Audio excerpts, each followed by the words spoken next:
Eu queria ler com os irmãos o Salmo primeiro. É um salmo muito conhecido.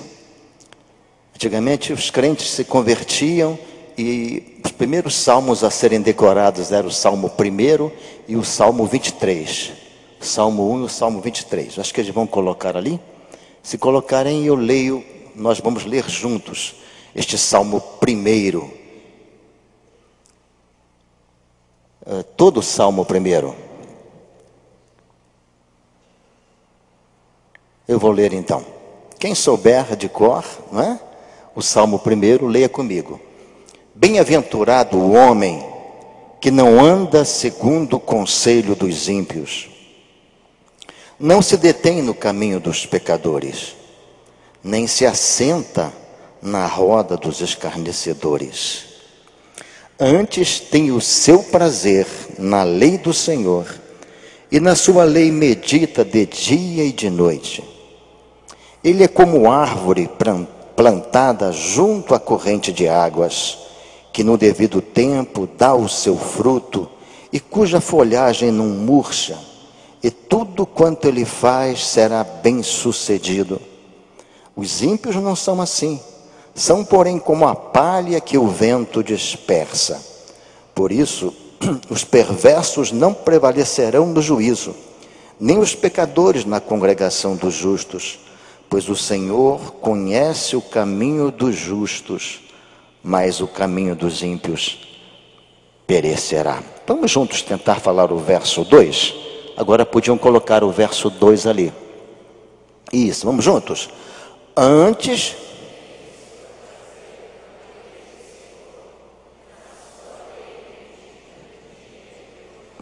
Vamos falar mais forte, bastante vontade mesmo. Antes, na lei do Senhor. Em tua presença, Senhor, continuamos e queremos, Senhor, sentir mais e mais da tua presença, Senhor. Não só na emoção, mas, ó Deus, uma viva experiência da tua presença, do Senhor habitando em nossas vidas. Fala-nos agora ao coração, Senhor.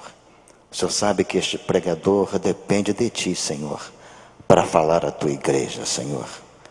O povo que está aqui te ouvindo é teu, Senhor. São teus filhos, foram comprados pelo precioso sangue de Jesus. E o próprio Jesus disse que não os chamaria mais de servos, mas de amigos, porque ele tinha feito saber tudo que o Pai lhe havia revelado. Este povo que é teu, Senhor, que vai ouvir a tua palavra agora por este pregador. Derrama sobre mim a tua graça, a tua misericórdia, a unção do teu Santo Espírito, para que a tua palavra, Senhor, abençoe e edifique as nossas vidas. Eu oro em nome de Jesus. Amém. No ano passado, eu andei comentando, pregando aqui, e falei que nós ouvíamos no mínimo 104 mensagens por ano. Nós temos 52 domingos, então ouvindo o pastor de manhã e à noite são 104 mensagens. Além da internet, rádio, televisão, fita, tanta coisa, ouvimos tantas mensagens, e eu andei falando sobre isso. E por que a nossa vida não mudava? Por que nós continuávamos os mesmos, ouvindo tanta mensagem, aprendendo tanto, e as coisas não aconteciam? Por que não havia mudança? Isso vem sempre na minha mente, sempre no meu coração. Sempre que nós atendemos a algumas dificuldades, a alguns problemas na área espiritual, nós conversamos, os pastores conversam, e há coisas que não mudam na vida de algumas pessoas, na vida da nossa sociedade, do nosso Brasil. O Brasil tem crescido em número de evangélicos, quantitativamente o Brasil cresceu, mas quantitativamente, o Brasil cresceu, mas qualitativamente, mesma coisa, tanta corrupção, tanta coisa. E mesmo os nossos que vão para algumas áreas acabam também se corrompendo, embora conhecendo a palavra. E essa semana eu comentei isso na nossa reunião de oração dos pastores às quintas-feiras, e o pastor Antônio que está ali, não é? O que é pastor Antônio? Pouca gente conhece o pastor Antônio, né? Ele é o pastor de missões da nossa igreja, é o veterano ali, é o mais antigo da turma, é o pastor Antônio, né? Ele disse uma coisa: olha, pastor Edson, está faltando ruminar. Estranho, né? Ruminar. O que você acha disso? Ruminar. O que é ruminar? A minha sogra, ela nasceu no interior do estado do Rio de Janeiro, onde tinha fazenda, muitos pés de manga, né? E durante o dia os bois, na época de manga, os bois comiam as mangas, engoliam aquelas mangas, e à noite eles se deitavam embaixo dos próprios pés de manga e começavam então a ruminar. Eles começavam a mastigar aquelas mangas, e pela manhã tinha aquele montinho de caroços, limpinho, limpinho. Ruminar. O que é ruminar? Mastigar repetidas vezes. Remoer.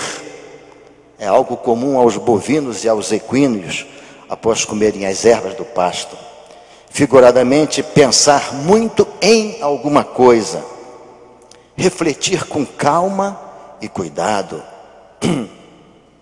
Ruminar uma ideia. Tornar a mastigar. Remoer. Pensar muito em, remascar os alimentos. Cogitar profundamente. Ruminar, no dicionário, irmãos, é sinônimo de meditar, de meditação. E nós conversávamos ali,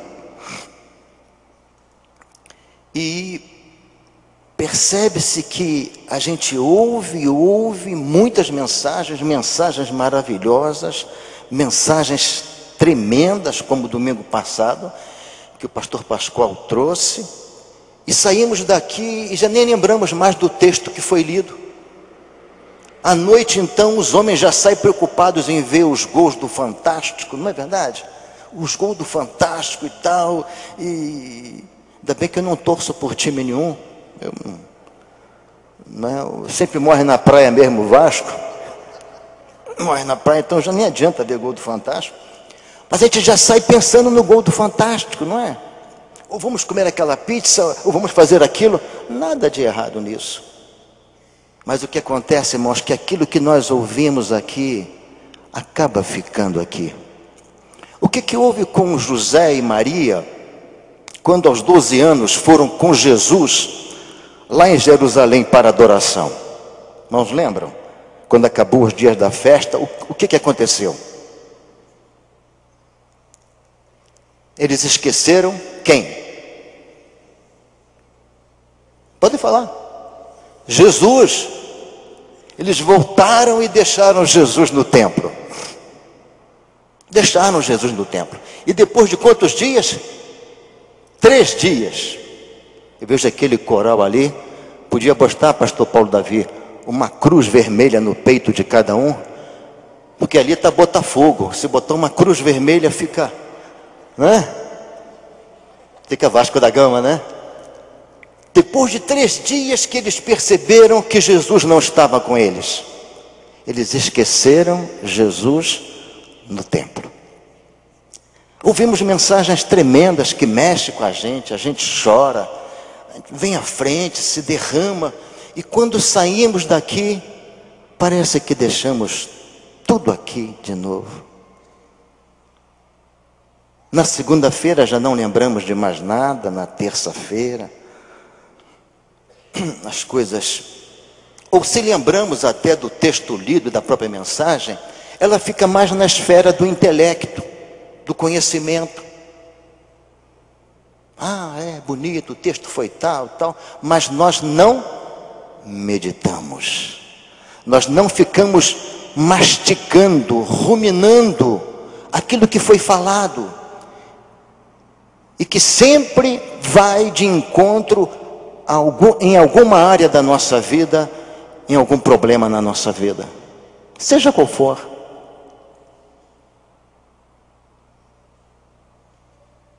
A Bíblia diz que a palavra de Deus, ela transforma, ela muda. E por que não conseguimos ser mudados por ela?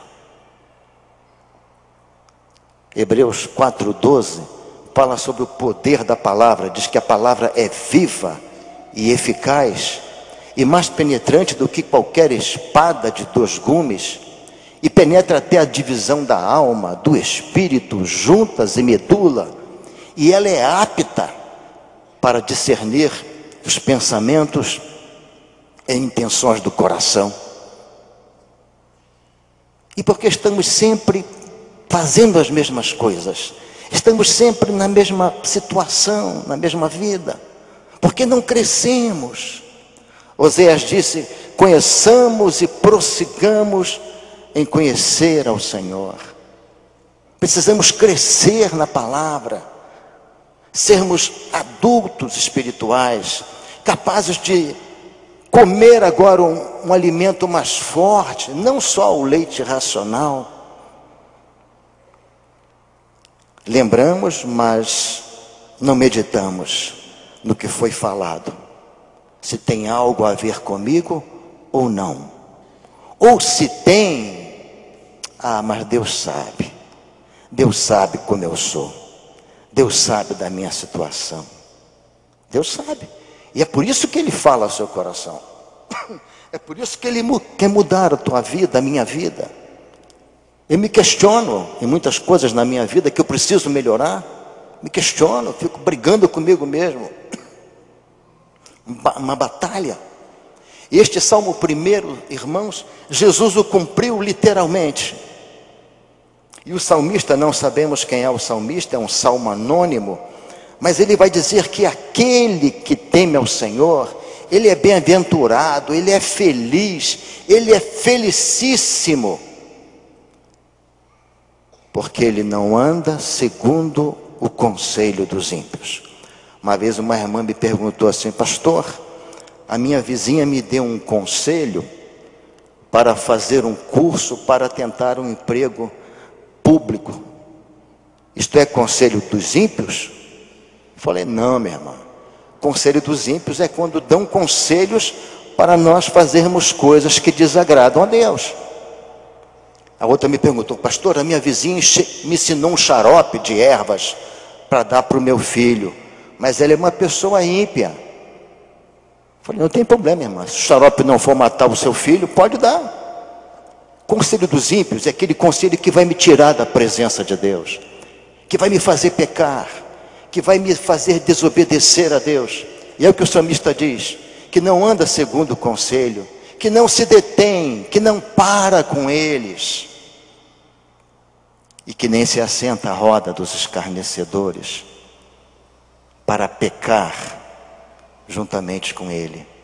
Este homem é feliz, e na lei de Deus ele medita, ele pensa, ele fica matutando, ele fica cogitando, ele fica ruminando dia e noite.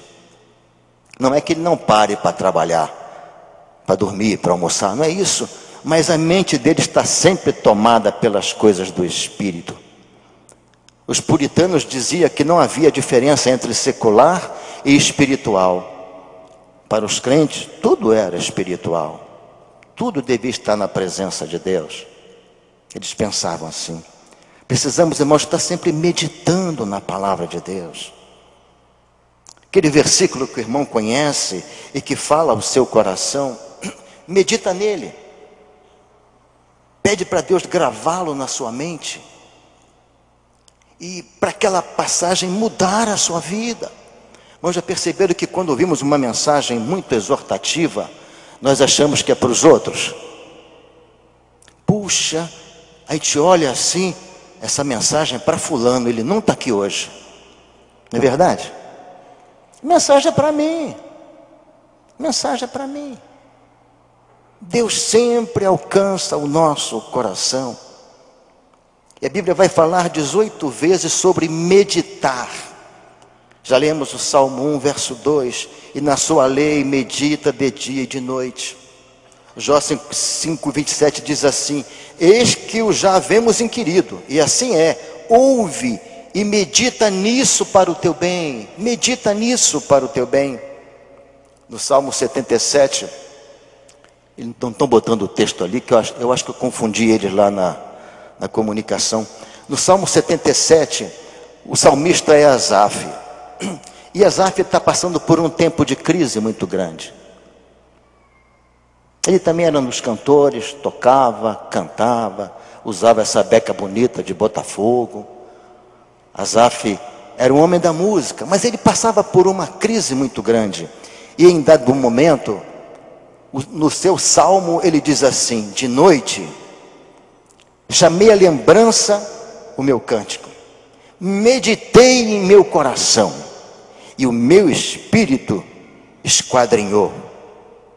Rejeitará o Senhor para sempre e não tornará a ser favorável?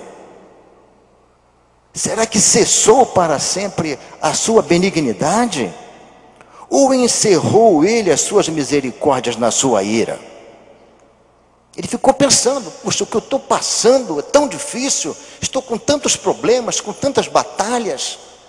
Será que Deus deixou de ser misericordioso? Não vai ser mais favorável? Ele ficou pensando. Esse salmo diz que ele enxugava os seus olhos com o travesseiro. As suas lágrimas corriam ao travesseiro. E depois dele meditar, dele esquadrinhar, aí ele disse assim, e eu disse: isto é enfermidade minha, isto é problema meu, eu estou afastado, eu estou distante, eu estou sem comunhão. Quando começamos, meus queridos, a reclamar de Deus por tudo que acontece de ruim na nossa vida, nós não estamos olhando Ele como Pai. Deus nunca quer mal para os nossos filhos.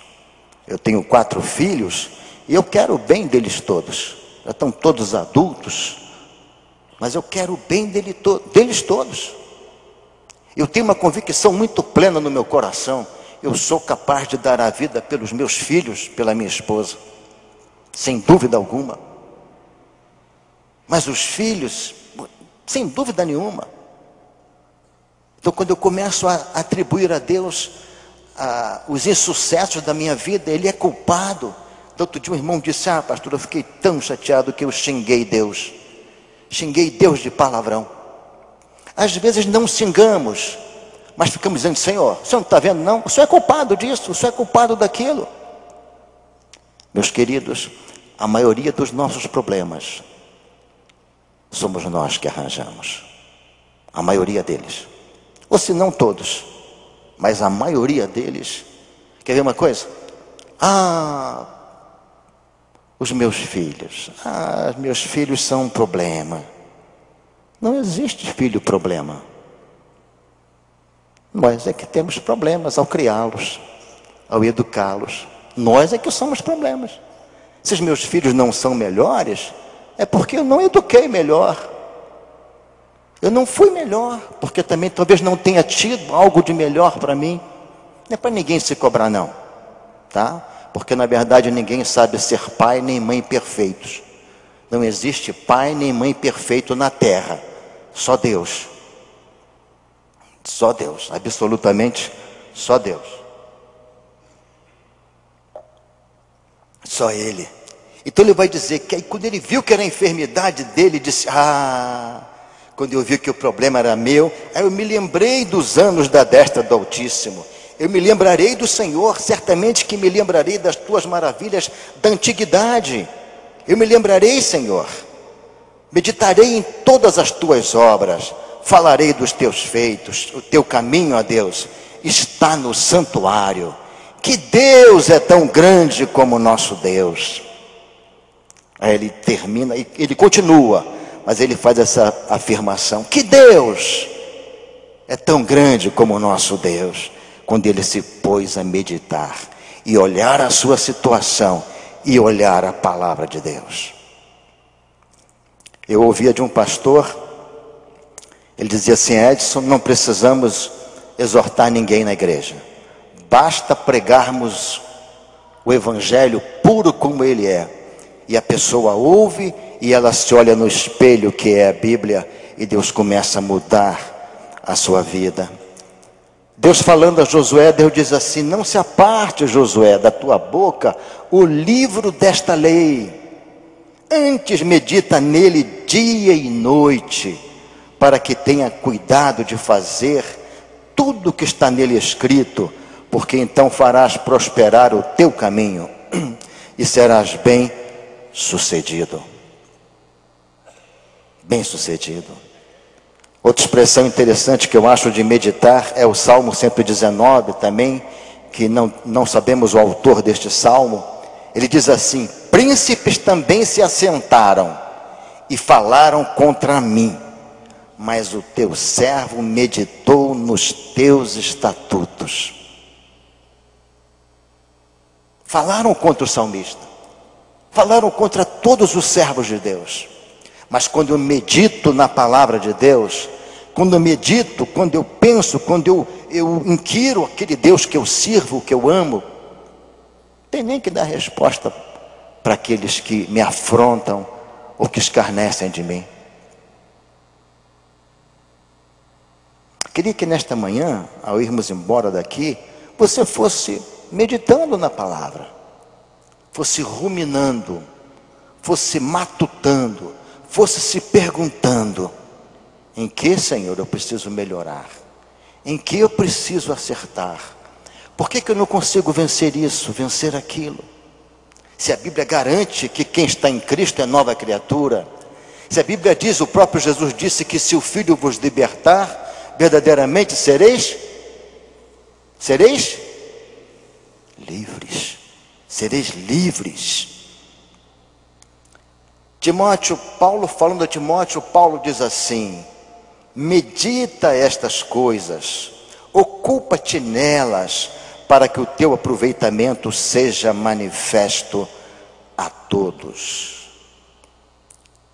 Aquele, porém, que atenta bem para a lei perfeita da liberdade, e nisso persevera, não sendo ouvinte esquecidiço, mas fazedor da obra, este será bem-aventurado no seu feito. Tiago 1:25. Que não seja ouvinte que se esquece do que ouviu. Que não se esquece do que ouviu. Vou pular aqui uns versículos bíblicos, que eu coloquei muitos. Embora, meus irmãos, conheçamos tanto a palavra, ouvimos tanto a palavra, a maioria de nós não temos tirado um tempo para meditar na palavra. Acordamos correndo para o trabalho, é a agitação do dia a dia, é o corre-corre do dia a dia. Nós mesmos, pastores, caímos também nessa rotina do ativismo, corre daqui, corre dali e corre para lá. Não temos tempo de meditar na palavra. No que a palavra quer falar ao meu coração, no que Deus quer fazer na minha vida, não temos tempo. Meditação, irmãos, meditar na palavra de Deus significa pensar profunda e frequentemente por um longo tempo. Por um longo tempo. Não é suficiente ler uma porção da Bíblia agora de manhã, outra porção a meio-dia, para aliviar a consciência, porque eu tenho que ler a Bíblia, né? Tem que ler a Bíblia todo dia. Tem que ler. Mas temos que obedecê-la, praticá-la. Os puritanos, eles adotaram algumas regras com relação à meditação e à aplicação da palavra de Deus em suas vidas. Primeira regra dos puritanos: separe-se de outras coisas para meditar na palavra de Deus. para você meditar, você tem que se separar. Lá em casa tem uma cachorrada, tanto cachorro lá em casa que quando começa a latir todo, não há cristão que consegue meditar. Não tem jeito. Late um, late outro, aí o outro começa a uivar. De misericórdia, até difícil. Aí o papagaio, eu tenho um papagaio lá em casa também que começa a chamar, pai, pai. Eu falo, misericórdia, Senhor, tem piedade. Dá um jeito aí, Thalita. Não dá para meditar. Certas horas não dá, só pelas madrugadas. Aquele silêncio que todos dormem. E eles sugerem isso, tira um tempo, separe das outras coisas para pensar na palavra. Nós temos aqui alguns pastores que de vez em quando eles saem, se isolam, ficam isolados para ter um tempo a sós com Deus, para se isolar, para meditar. Outra coisa, segunda coisa, estabeleça um tempo determinado para fazê-lo. Estabeleça um tempo. Tanto em quantidade de tempo, quantos minutos, ou que tempo você vai fazer isso, um final de semana, um mês, a cada 15 dias. Outra coisa que eles sugerem, ponha seu coração em Cristo e na sua palavra. Quando meditar, esquece a televisão, deixa o rádio, desliga o celular. O celular atrapalha a beça, né? Como o celular atrapalha? Ponha o seu coração em Cristo e medite na sua palavra. Procure escrever algo que é de ajuda especial. Procure escrever algo que marca a tua mente, o teu coração, que em algum tempo impactou você. Escreva aquilo. Outra coisa interessante, fale a você mesmo e admoeste a si mesmo, até que você sinta um fogo a começar a queimar o seu coração. Ouviu a palavra? Ouviu. Começa a meditar. Começa a matutar. Começa a perguntar a você mesmo em que aquilo pode mudar a tua vida, em que você está enquadrado naquilo. E eles dizem que o fogo então vai começar a queimar o seu coração. A alegria do Espírito. Outro dia eu estava meditando na mulher samaritana com Jesus à beira do poço. E quando Jesus pede água àquela mulher, ela não sabia quem estava falando com ela. Ela foi àquele poço ali, o poço de Jacó. Ela foi buscar uma água que vinha da terra. Uma água que tinha talvez algum tipo de contaminação. Uma água que às vezes estava suja. Uma água que, de acordo com o manancial que alimentava aquele poço, as próprias chuvas, poderia secar. Uma água que fazia com que a sede passasse só por um certo tempo. Eu comecei a pensar. Ela foi ali buscar aquela água. Mas quando ela se encontra com Jesus, ela conhece uma água que não vem da terra, uma água que vem do céu. Uma água que é pura, que é cristalina. Uma água que quem bebe dela não terá mais sede. Uma água que vai jorrar para a vida eterna e vai fazer correr um rio dentro de nós, que é o Espírito Santo de Deus. E comecei a meditar nisso e comecei a ficar envolvido com isso e comecei a chorar e agradecer a Deus, porque Jesus é a nossa água da vida. Começa a meditar, irmão. Começa a pensar na palavra. Entretenimento é o oposto de meditação.